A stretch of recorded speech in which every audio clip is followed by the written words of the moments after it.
Hello everyone, welcome to this lecture. In the first half of the lectures, we spent time to talk about the event service, some of the very key terms. We talk about service quality, we talk about satisfaction, we also talk about behavior intention, right? We also introduce relationship marketing. In the second part of these lectures, we will spend a little bit more time to talk about what kind of service should we provide during a sports event. There are many services that we have to provide during the event. We also have a lot of stakeholders coming to the event, so we do need to accommodate their particular requests and needs. So generally speaking, we are going to look at these 5 main types of service we're going to provide. The first one is a registration. Second one is the tickets. Third one is housing, food, and transportation. Okay, we start with the registrations first. So registration is very important because a lot of time we consider registration is the first interactive experiences that participants has with these events, particularly when we're organizing a participatory event. So for the people who would like to sign up for this event, registration is basically the first step. They have the opportunity to interact with you. So you have to go and figure out what is the easiest way for you to gather all the information about these participants. Traditionally, we ask people to fill out the registration form through paper and pencil. We're using paper and pencil, right? It was really difficult to read sometimes, and also maybe some information we could not obey correctly. So that is the problem for the traditional approach. Now with the technology support, we'll be able to create an online registration form and process. This become very convenient. First of all, they can help us obey information very easily, and also it's very quick and convenient. We can just create an online registration form and share the link with other people, and when other people receive the link, they will to type information and save it. And all this information will be saved automatically. They will become our database, which means we'll be able to reuse in the future. So when we have this event again next year, right, we know who came to the event last year. We'll be able to send them emails, remind them again that we can have the event this year to see whether they want to come over here again, right? They can also minimize the potential mistake or typos. Right, so traditionally, when people fill out the registration form through paper and pencil, normally this information will have to be recorded by event staff. So 2 people working on these informations may have some issues in between. But having the computer help us to set up the online registration form can really solve that problems or minimize the potential problems. So that's the one thing we have to go and consider. And the second thing we need to go and consider is if we're going to organize an event that have a lot of people to participate, and a very important thing for all those customers, and they want to know about their result.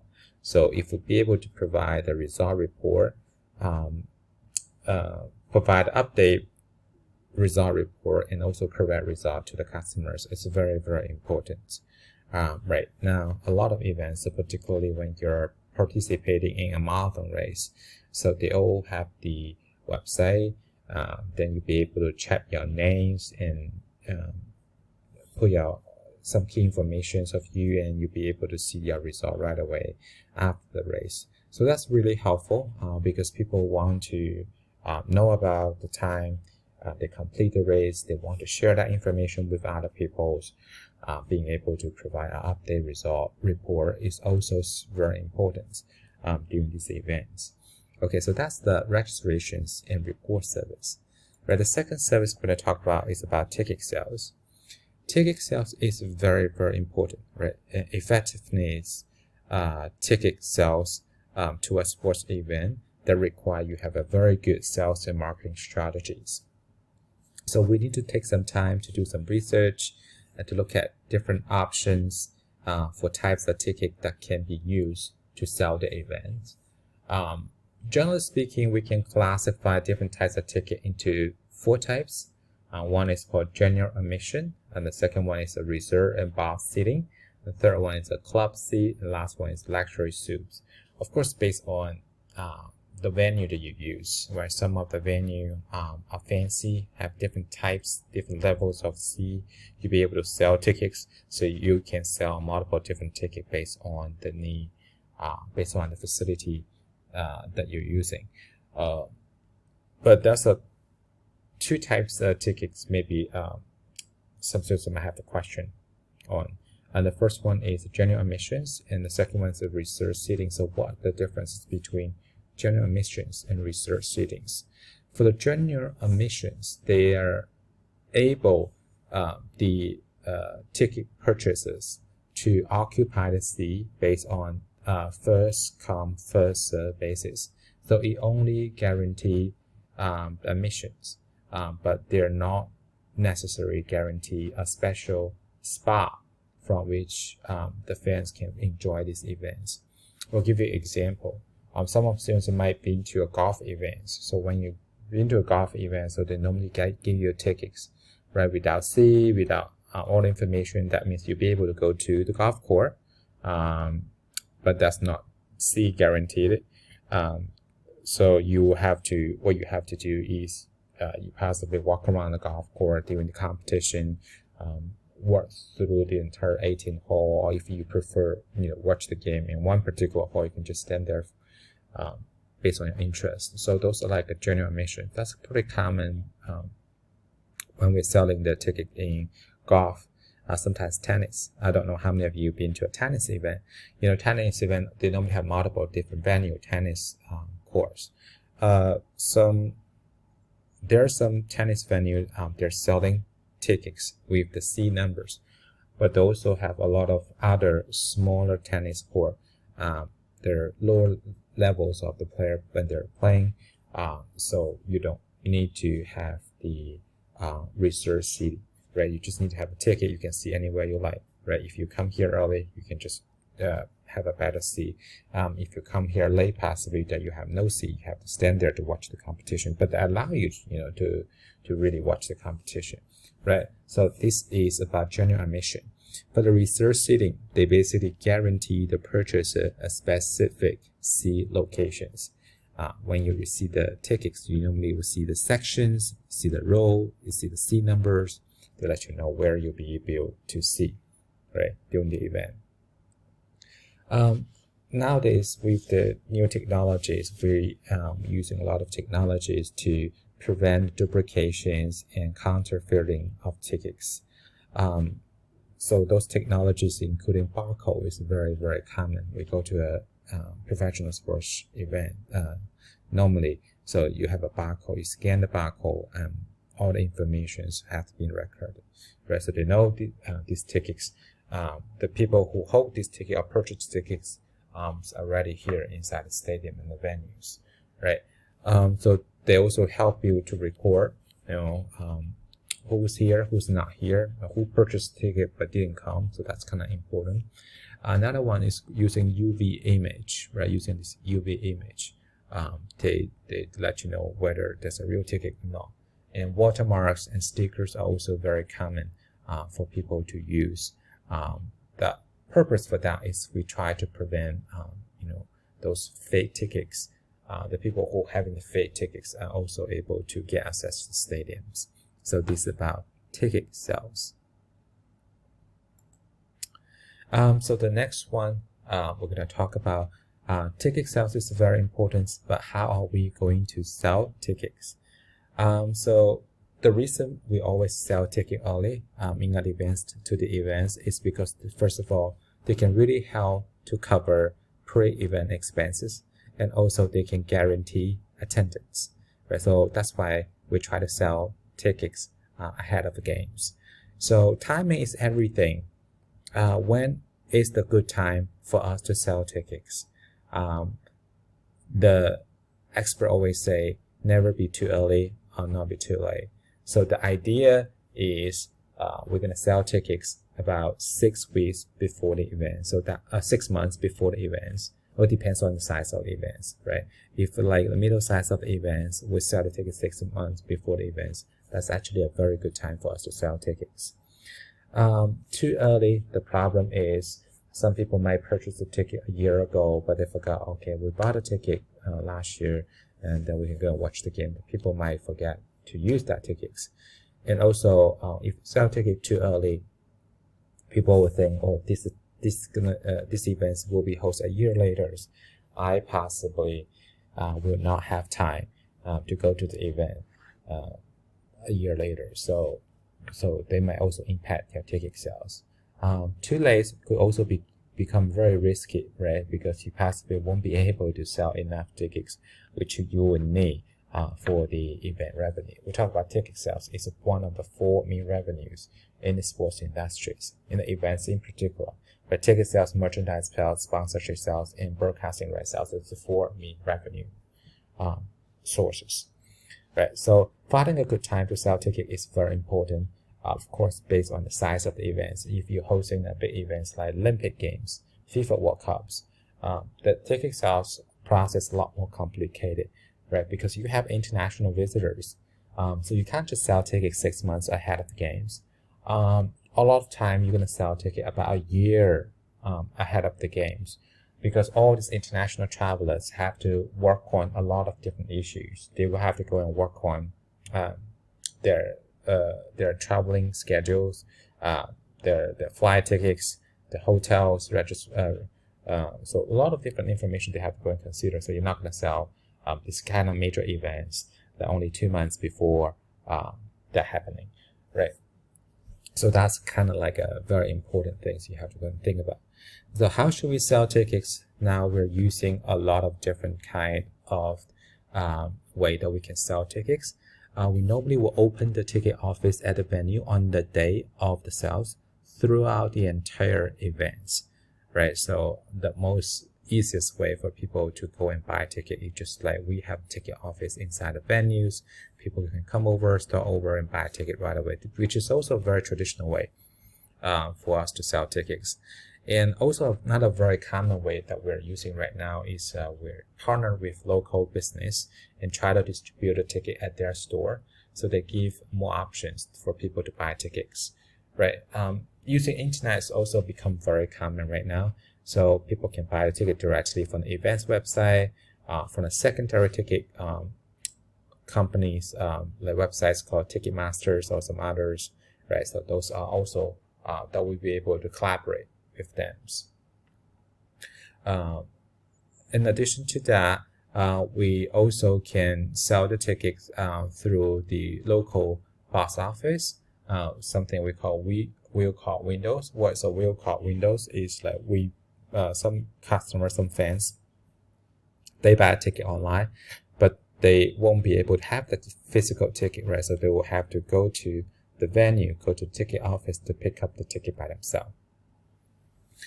For the big events like international sporting events, you can work with the travel agencies like the Olympic Games and FIFA World Cups, because there are so many fans from so many other countries.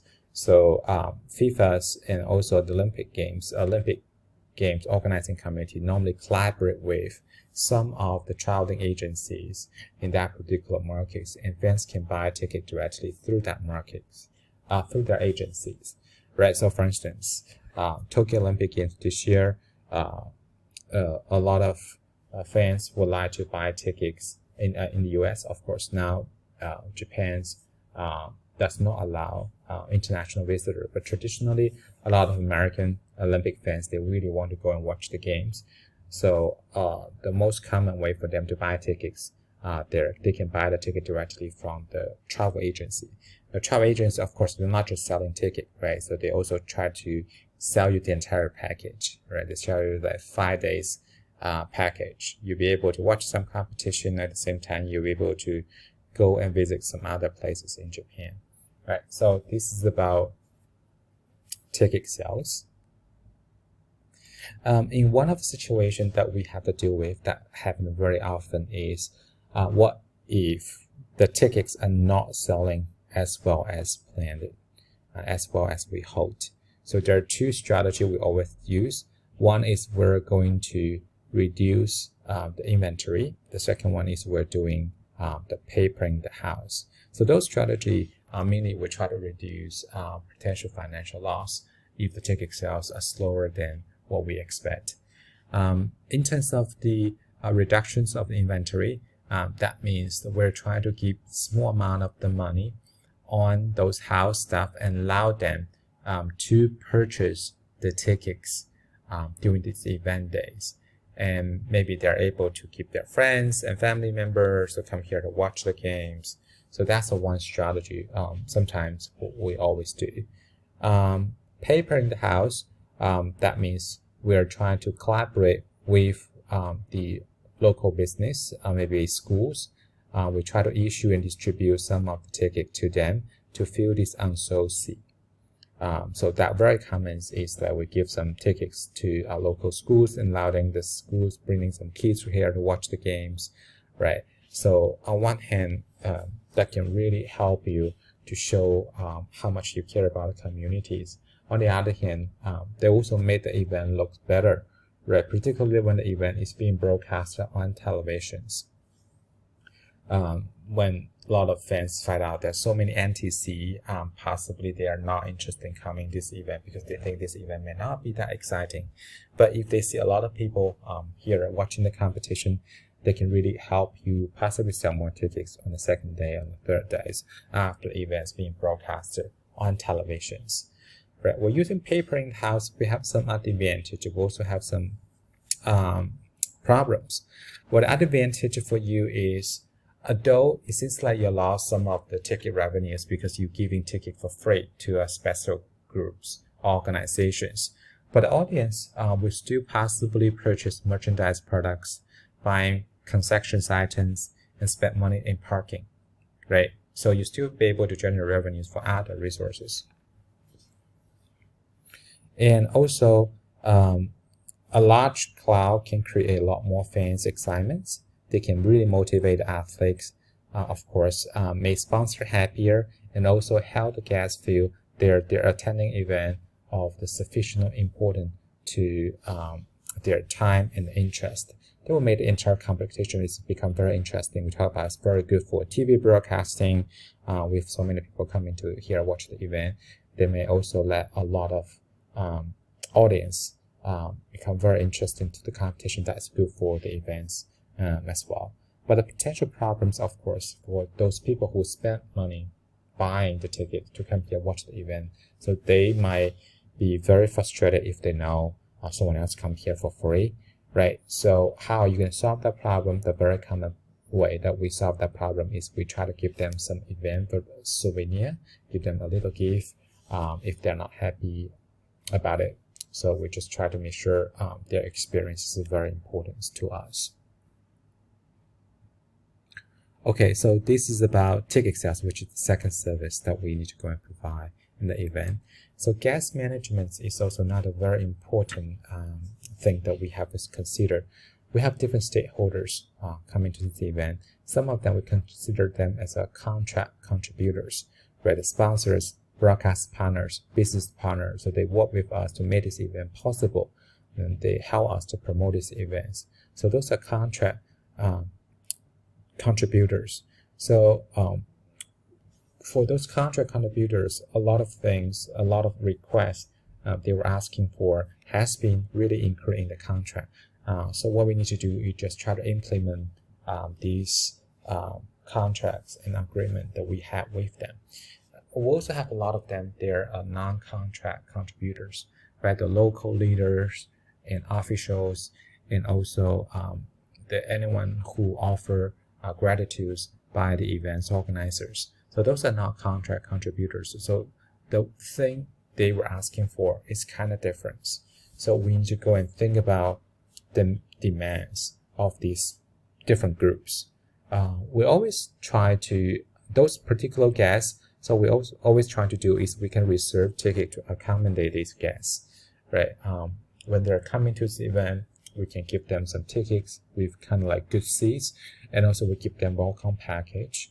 All right, that includes some event guide, transportation info, schedules, so a little gift related to the event, and also business card.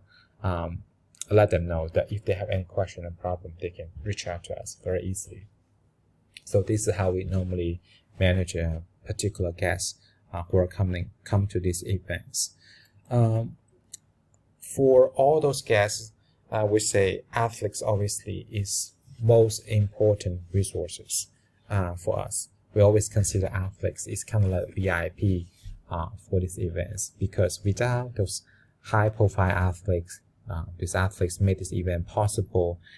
These events cannot sell tickets, cannot sell sponsorships, right? Cannot use that events to build your reputations, really help you to maximize your revenues.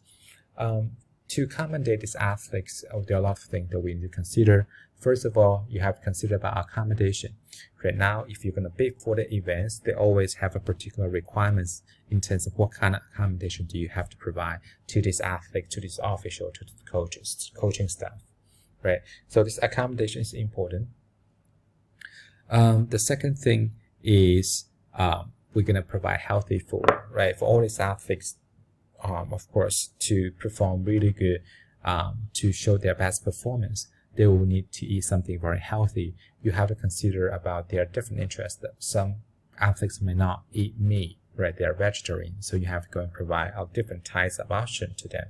Particularly when you're hosting international sporting event, that you have the athletes from all around the world, so you have to try to consider to provide different kind of food. Try to make sure that the athletes are happy with the food that you provide. And seating is also important. Athletes are not competing all the time. A lot of times they want to see and watch another people to complete and to prepare for their competition. So you do need to consider during this event, you do need to have particular area that you can accommodate these particular athletes, because all these athletes, they do have their own credentials, right? Make sure these athletes are able to sit together, separate themselves from the audiences, from the fans. They're able to have their private zone. They can enjoy the competition by themselves. And so you have to reserve some seat and provide some tickets to them. And also receptions parties is important when the athletes arrive. So normally most of the events will have a reception parties, right? Getting people around, getting people together, let people get to know each other. Before the competition, we're still friends. When we compete against each other, that's different stories, right? When athletes staying together, sometimes could be very boring. And also preparing a competition could be very stressful. And for an event organizer, we need to go and consider to provide some entertainment, some activity to help them release the pressure, help them to better prepare for the competitions, right? So this activity could be, you can put something inside the house, let them play some computer games, or maybe you can have some other like interesting machines that being offered during the event to help them release. You also have to consider about the particular requests for some athletes, right? Some athletes like who play basketball or volleyball, they're extremely high. So when you try to provide accommodation, the bed for them, so you have to consider about their particular need and requests. Right, so this is how we're gonna deal and manage these athletes. Housing could be very, very difficult, right? Because we do have different types of groups. They do have a particular different request, and for the housing, a lot of time we have to collaborate with the hotel a few months before these events, right? So, but we have to consider different groups that may have a different interest. We have VIP housing. So some of the local politicians, when they come to this event, so we need to go and provide some special security to make sure they're able to being protected. So that's the one thing. And when you have a high officials coming to visit these events, we also need high degrees of securities to protect their safeties. Particularly when we have some politicians coming to this event, right? That's common, right? So we would like to have some sort of like security to protect their safety. When we have the participants, we try to put people of the similar interest, team, sport, and age should be housed together. So, for instance, when the people play for the same sport, it's better for us to put them together. Of course, when we are having a two team play against each other, we're trying not to put the two teams in the same hotel. We try to minimize the potential conflict between these two teams, right? So we try to put these two teams in the two separate hotels. But if it's like a big event that have a lot of different types of sports or have a lot of different types of participants, we can consider put the same sport and similar teams in the same hotel. Of course, we try not to spread out the teams, right? We try to make sure the whole team stay in the same hotel because it's a lot of convenience for them. If you put these two teams, one team in two separate hotels, they will create a lot of potential trouble and problem to the teams, and also will impact their satisfactions of these events. Right, so those are things we have to consider. Also, we have to consider some family. Some athletes, they will have their family members come over. Particularly high-profile athletes will have their family members to there. So we try to make sure we're able to provide a service, allow them to stay with their family members. And for the media members, they are also very important. We try to go and work with the hotel to offer them a special deal, reasonable price, and to help them to cover this event, to make this event available to more people.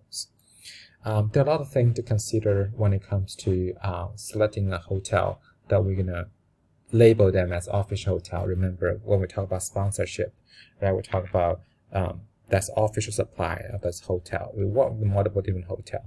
We have to consider things like geography locations, like transportation services. We also think about the rates that include room rate, soup rate, parking rate, function space rate, internet rate, cancellation fee, and deposit. Right, those key information we need to gather before we make a decision whether we want to collaborate with them or not. We have to consider service, what kind of room service that they're providing, function space, fitness facility, valet parking, business center service, and technologies.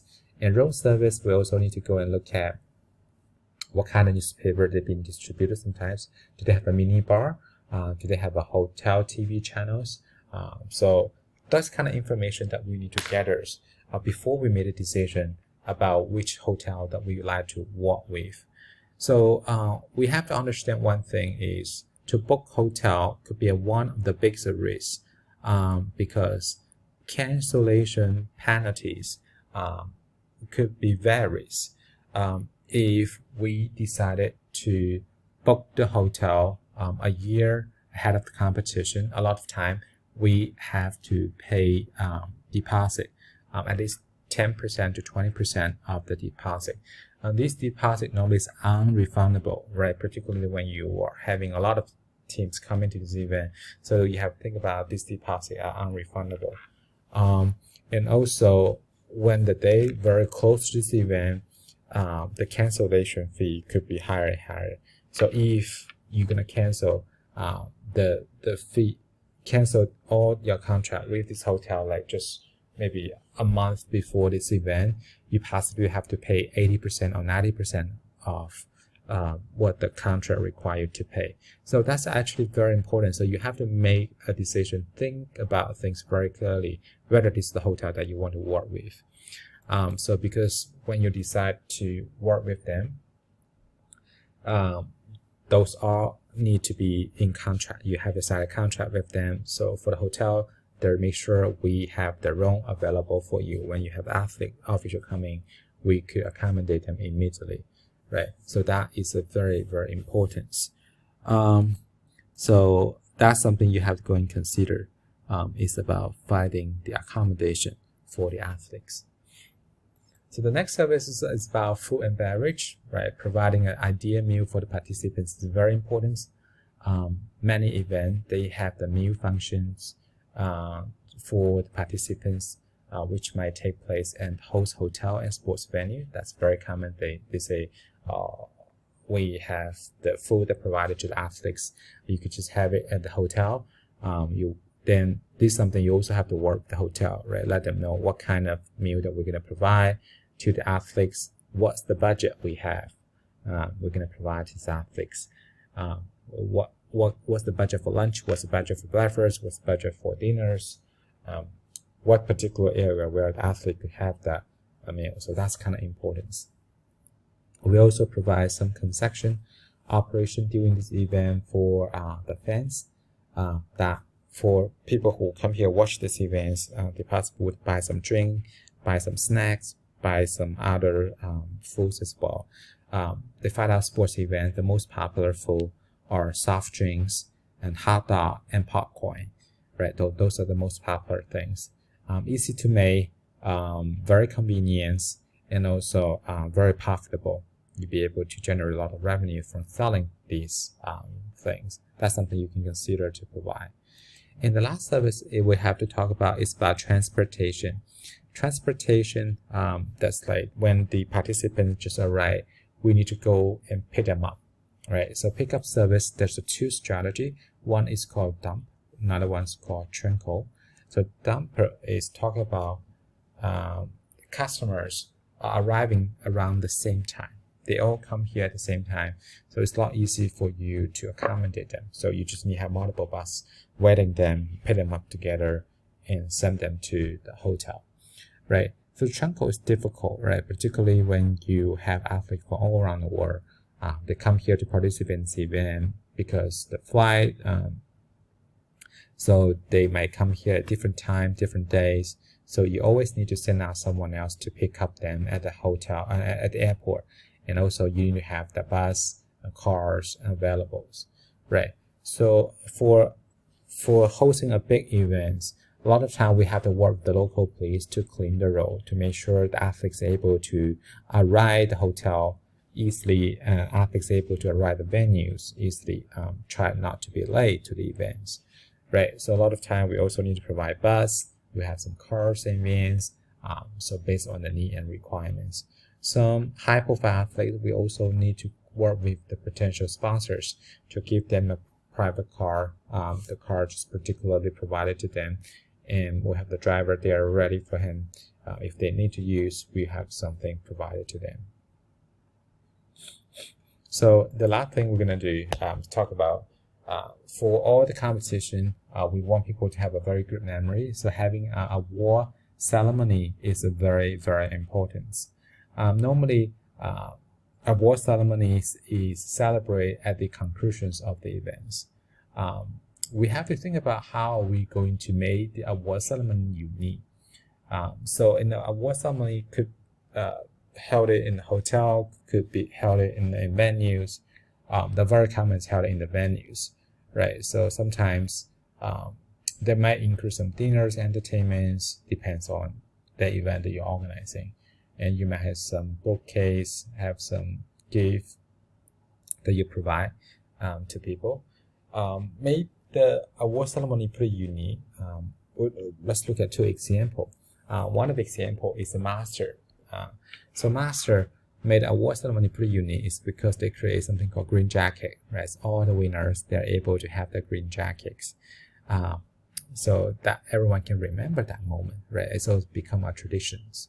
Another very unique, I think, this award ceremony is a Tour de France.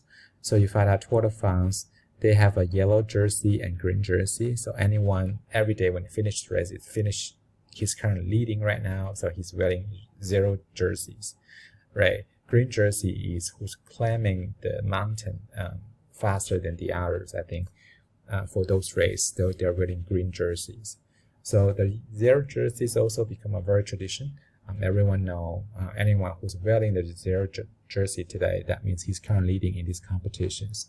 Also made this entire celebration sort of unique and also memorable to the participants. Okay, so those are the service that we have to consider to provide you in the event. We talk about ticket service, we talk about registrations, we talk about housing, we talk about food, and we talk about the transportations. All right, that's it for these lectures. We'll see you guys next time.